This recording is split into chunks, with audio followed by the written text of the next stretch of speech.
বাবা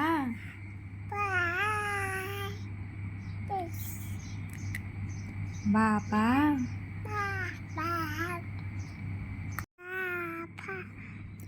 বাবা। আসসালামু আলাইকুম everyone, welcome back to my channel. আশা করি সবাই ভালো আছেন, সুস্থ আছেন। আমি আল্লাহর রহমতে ভালো আছি, সুস্থ আছি। শুরু করলাম আজকের ব্লগ। শুরুতেই দেখতে পেলেন ইকরা এখন পিস পিস করে বাবা বলে। ওকে বাবা ডাকলেই ও পিস পিস করে বাবা বলবে, আর ক্যামেরা অন করলে তখন আর বলে না। তো যাই হোক, এখন হেঁটে বেড়াচ্ছে। হেঁটে হেঁটে পুরো বাড়ি ঘুরে বেড়াতে পারে মাশাআল্লাহ। এখন নিজে নিজে আবার উঠতেও পারে কোনো সাপোর্ট ছাড়াই। তারপর এখন তো ইফতারের সময় হয়ে গিয়েছে, তো ইফতার ভেজে নিচ্ছি। আজকে ছোলা মুড়ি বুট এসবই থাকবে। তো আলুর চপটা লাস্টে আমি ভেজে নিচ্ছি। এদিকে বেগুনি, ডিম চপ, তারপর পেঁয়াজু এসব ভাজা হয়ে গিয়েছে। ডিম চপ আমি কখনো কখনো বেসনে মানে ডুবিয়েও করি, আবার কখনো আলু চপের যে ইয়াটা হয়, আলুটা মাখাই, সেটা দিয়ে কোট করে তারপরেও করি, বানাই। যাই হোক, আজকে আবার একটু গুড়ের পায়েস করেছিলাম, ক্ষীর করেছিলাম। এখানে দুধ, চাল, তারপর গুড় সবই দেওয়া হয়ে গিয়েছে।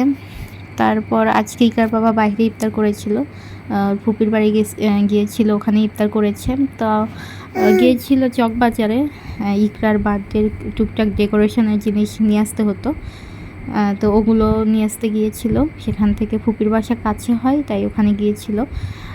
তারপর আরেক ফুপি এখানে ইকরার জন্য একটা সুন্দর জামা বানিয়ে দিয়েছে। এটা নিজের হাতেই বানিয়ে দিয়েছে, ড্রেসটা অনেক সুন্দর হয়েছে।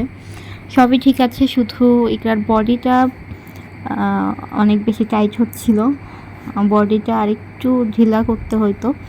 তাছাড়া সুন্দর ছিল জামাটা। তো ওকে আনার পর পরিয়ে দিলাম। এটা 2-3 দিন পরতে পারবে, কারণ বডি টাইট হয়েছে, তারপরে আর পরতে পারবে না।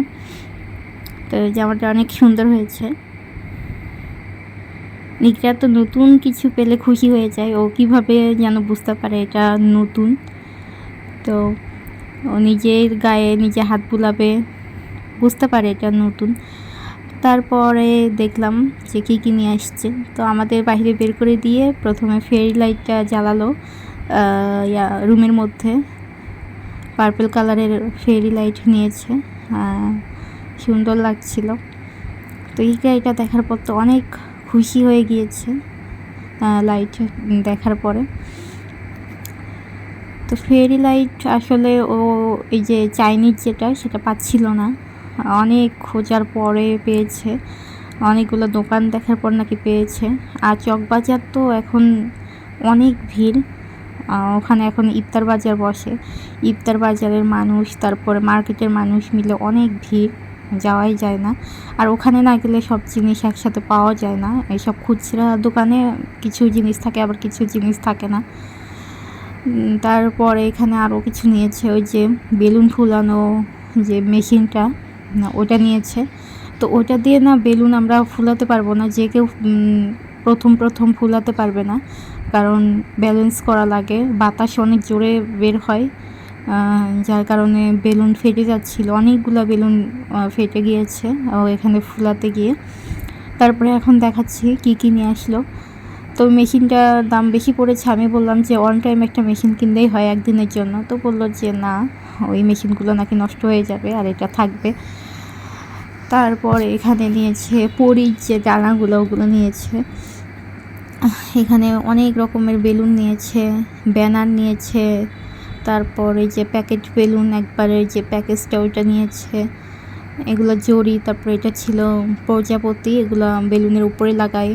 তারপর আলাদা করেছিল স্টার বেলুন, এটা আরেকটা বেলুনের প্যাকেট ছিল। এর মধ্যে বেশ কয়েক ধরনের বেলুন আছে। তারপরে এটা ছিল জরিওয়ালা বেলুন।